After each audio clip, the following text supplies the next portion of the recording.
Bé, anem a iniciar el tema referent a les institucions polítiques de l'Estat. Anem a començar per les Corts Generals, que aquestes són la suprema institució representativa del poble espanyol. Tenen una estructura bicameral formada pel Congrés dels Diputats, que representa el poble espanyol, i el Senat, que representa els diferents territoris de l'Estat. En quant a funcions, les Corts Generals tenen les següents. Una potestat legislativa, en la mesura que les Corts Generals representen el poble espanyol, la Constitució els reserva en exclusiva la capacitat per fer lleis. Aquestes són obligatòries per a tots els seus destinataris, tant sigui per a òrgans estatals, governamentals i judicials com per a la ciutadania. L'únic límit a la seva actuació el tenen en la supremacia de la Constitució espanyola. L'aprovació del pressupost. La iniciativa legislativa en matèria pressupostària correspon al govern, però la seva aprovació s'ha de fer mitjançant una llei singular i de caràcter anual de les Corts Generals. També tenen que atorgar la confiança al govern en la mesura que les Corts Generals representen la voluntat del poble. Llavors, el govern necessita de la seva confiança per poder dur a terme la seva gestió política. El control de l'acció del govern. Un cop concedida la confiança, les Corts Generals retenen la capacitat de control de l'acció política governamental diària, mitjançant les preguntes, interpel·lacions i la creació de comissions d'investigació. I per últim, l'impuls de l'acció del govern, que orienten el rumb de l'acció governamental mitjançant l'adopció de proposicions no de llei, resolucions i mocions dirigides al govern. Per tant, fem un repàs de les funcions. Són la potestat legislativa, l'aprovació dels pressupostos, atorgar la confiança al govern, el control de l'acció del govern i l'impuls de l'acció del govern. En quant a l'autonomia de les cambres, la Constitució preveu determinats mecanismes perquè les Corts Generals puguin desenvolupar aquestes tasques amb absoluta independència respecte de la resta dels poders de l'Estat i, en especial, del poder executiu. Per això, la Constitució dota les Corts Generals d'una autonomia orgànica i funcional que es concreta en una autonomia reglamentària, on ambdues cambres poden aprovar els seus respectius reglaments d'organització i funcionament intern. Una autonomia de govern intern, on els seus òrgans rectors, els presidents del Congrés i del Senat i les meses respectives, són elegits pels membres de cada cambra sense interferències externes. Una autonomia administrativa, on el personal al servei de les Corts Generals no forma part de l'administració pública, que se situa sota la dependència i la direcció del govern, sinó que té el seu propi estatut personal. I per últim, una autonomia pressupostària, on les cambres aproven autònomament el seu pressupost respectiu, que s'ha d'integrar en els pressupostos generals de l'Estat i gaudeixen d'autonomia en la despesa. Per tant, fem un recordatori de les autonomies que tenen les cambres, que són autonomia reglamentària, autonomia de govern intern, autonomia administrativa i autonomia pressupostària. Pel que fa a la composició del Congrés i el Senat, hem de dir que el Congrés dels Diputats representa l'Estat atenent criteris de població i està format per 350 diputats, tal com estableix l'article 172 de la Llei Orgànica 585. Segons aquesta normativa, la circumscripció electoral és la província i el nombre total de diputats es distribueix assignant a cada circumscripció un mínim inicial de 2 diputats. La resta de diputats es distribueixen en proporció a la població mitjançant una fórmula electoral, que és la llei d'Hondt. Quan a les províncies de Ceuta i Melilla estan representades cadascuna d'elles per un diputat. El sufragi es fa mitjançant llistes electorals tancades i bloquejades de candidats i el nombre de representants electes que correspon a cada candidatura es distribueix en proporció al nombre total de vots aconseguits en cada circumscripció. El període de representació és per tot el temps de durada d'una legislatura, és a dir, 4 anys, excepte que amb anterioritat es produeixi una dissolució anticipada de les cambres. El Senat és la cambra de representació territorial. La Constitució estableix dos mecanismes per a l'elecció dels seus senadors. Per la seva composició no té un nombre fix, sinó que varia en funció de la població.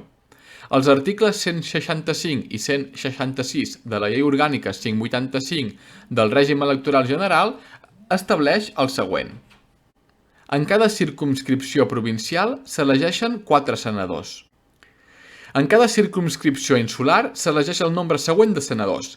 3 per les grans illes, que són Gran Canària, Mallorca i Tenerife, i 1 per les illes petites, com serien Eivissa, Formentera, Menorca, Fuerteventura, Gomera, Hierro, Lanzarote i La Palma. Les poblacions de Ceuta i Melilla elegeixen cadascuna 2 senadors. Les comunitats autònomes designen a més un senador i un altre més per cada milió d'habitants en el seu territori. La designació correspon a l'Assemblea Legislativa de la Comunitat Autònoma d'acord amb el que estableixen els seus estatuts, que asseguren, en tot cas, la representació proporcional adequada. A efectes d'aquesta designació, el nombre concret de senadors que correspongui a cada comunitat autònoma es determina prenent com a referència el cens de població de dret vigent en el moment de celebrar-se les últimes eleccions generals al Senat. També diu que l'elecció directa dels senadors en les circumscripcions provincials, insulars i a Ceuta i Melilla es regeix pel que disposen els següents apartats. Els electors poden donar el seu vot a un màxim de 3 candidats en les circumscripcions provincials, 2 a Gran Canària, Mallorca, Tenerife, Ceuta i Melilla i 1 a la resta de circumscripcions insulars. Seran proclamats electes aquells candidats que obtinguin un nombre de vots més alt fins a completar el dels senadors assignats a la circumscripció. En cas de mort, incapacitat o renúncia d'un senador elegit directament, la vacant es cobrirà pel seu suplent designat segons l'article 171. El mandat dels senadors acaba, com en el Congrés, transcorregut 4 anys des de la seva elecció o el dia de la dissolució de la cambra. La Constitució preveu una sèrie de garanties perquè els membres de les Corts Generals puguin dur a terme les seves funcions d'una forma lliure i independent. I aquestes garanties són importants i s'han de saber cara a l'examen, que són la inviolabilitat, és a dir, els parlamentaris no poden ser jutjats per les opinions i vots realitzats en l'exercici de les seves funcions, i també la immunitat, que els diputats i els senadors només poden ser detinguts en cas de delicte flagrant i no poden ser inculpats ni processats sense l'autorització prèvia de la seva cambra respectiva, mitjançant la concessió del suplicatori.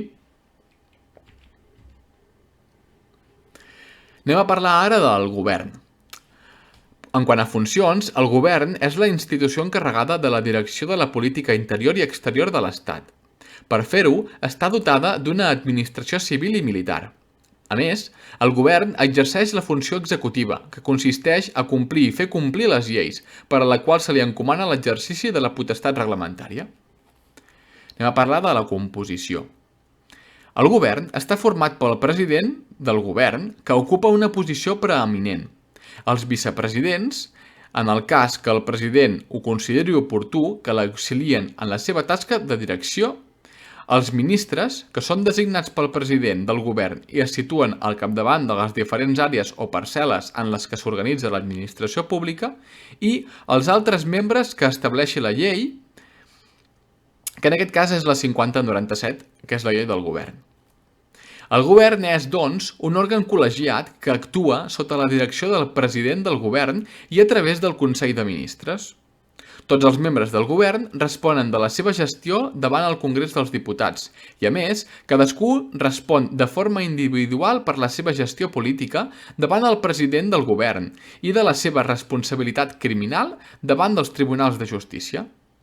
Pel que fa a l'estatut jurídic dels membres del govern, la Constitució disposa que no poden exercir altres funcions representatives que les pròpies del mandat parlamentari ni cap altra funció pública que no es derivi del seu càrrec, ni cap activitat professional o mercantil. És a dir, se'ls exigeix una dedicació exclusiva. No gaudeixen d'immunitat ni d'inviolabilitat excepte que, a més de la condició de membres del govern, tinguin també la de diputat o senador. En canvi, els membres del govern sí que gaudeixen d'aforament, és a dir, de fur especial. La seva responsabilitat penal només pot ser exigida pel Tribunal Suprem.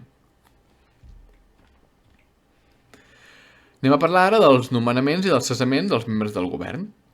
El nomenament del govern consta de dues fases, la investidura del president del govern pel Congrés dels Diputats i, un cop aquest ha estat investit, procedeix a la formació del govern i a la designació dels seus membres, que seran nomenats pel rei i tindran el càrrec de ministres.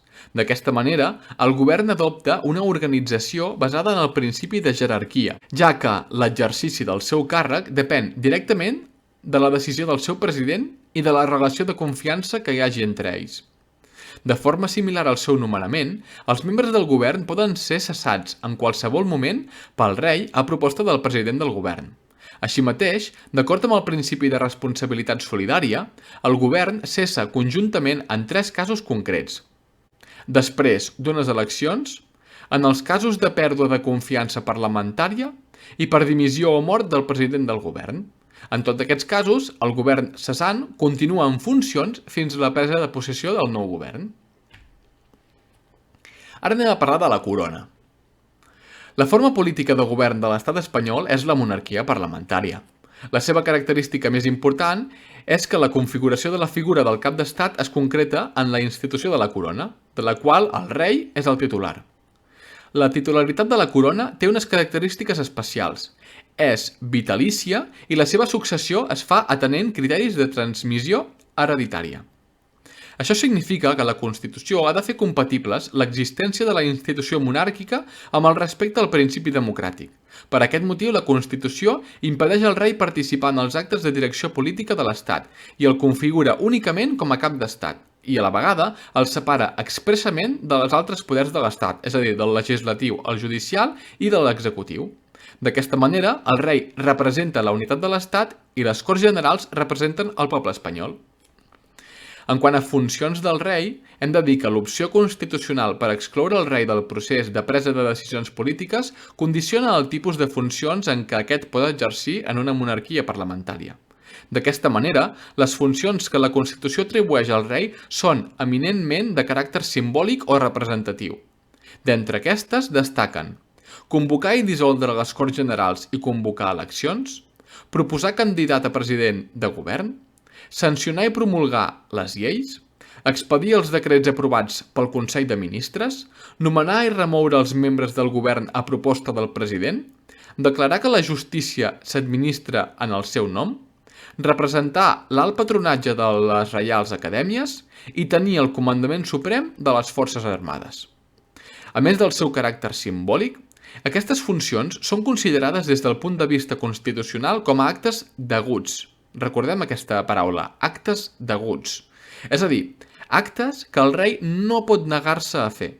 D'aquesta manera, la seva intervenció esdevé imprescindible en tots aquells supòsits en què la Constitució exigeix la seva actuació, però a la vegada és simbòlica, en la mesura que el contingut dels actes en el que ha de participar ja ha estat determinat per òrgans constitucionals de direcció política de l'Estat i, per tant, el rei no els pot modificar ni alterar. En quant a l'estatut jurídic del rei, hem de dir que juntament amb el caràcter vitalici del seu mandat i la successió hereditària del seu càrrec, la inviolabilitat i la irresponsabilitat, repetim perquè és important saber-ho, la inviolabilitat i la irresponsabilitat completen les característiques de la monarquia d'acord amb la Constitució. La inviolabilitat comporta que el rei no pot ser jutjat d'acord amb les lleis penals.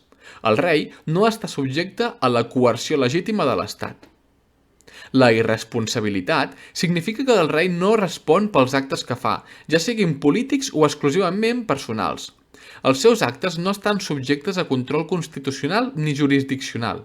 La característica de la irresponsabilitat, però, no exclou, en canvi, la possible responsabilitat patrimonial del rei en qüestions de dret privat. Si bé per fer-ho efectiu, cal actuar contra la casa del rei i el seu cap, però no pas contra la persona del rei. En la mesura que la Constitució es basa en el principi democràtic, de tots els actes polítics que es facin a l'Estat se'n pot derivar responsabilitat. Però, com acabem de veure, el rei és irresponsable políticament i penalment. Per tant, d'acord amb la Constitució, tots els actes en què intervé el rei han de ser contrasignats per una altra persona que acompanyi la signatura del cap d'estat perquè aquesta pugui ser vàlida. Aquesta figura, anomenada referendament, comporta la transmissió de la responsabilitat dels actes del rei a la persona que contrasigna. Els actes del rei són referendats pel president del govern o el ministre competent. Excepcionalment, la proposta reial de candidat a president i la dissolució automàtica de les Corts Generals, en aquells casos en què no s'hagi pogut completar el procediment d'investidura del president del govern, ha de ser referendats pel president del Congrés dels Diputats. Pel que fa a les altres institucions de l'Estat, direm que els òrgans constitucionals de l'Estat compten amb l'ajuda d'uns òrgans d'assessorament tècnic que els auxilien en les seves tasques principals. D'entre els òrgans auxiliars cal destacar el Tribunal de Comptes i el Consell d'Estat. El Tribunal de Comptes és l'òrgan encarregat de fiscalitzar els comptes i la gestió econòmica de l'Estat i del sector públic en general. Examina el Compte General de l'Estat i, com a òrgan auxiliar del Parlament, remet un informe anual a les Corts Generals. Així mateix, fa una funció jurisdiccional consistent a determinar la responsabilitat comptable en què incorren aquells que tenen al seu càrrec la utilització de fons i cabals públics.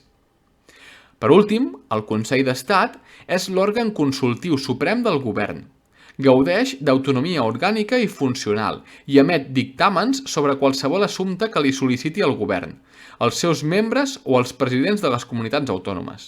La seva actuació és perceptiva sobre els projectes de decrets legislatius i els avantprojectes de llei que hagin de dictar-se en execució dels tractats internacionals, així com altres supòsits recollits a la llei.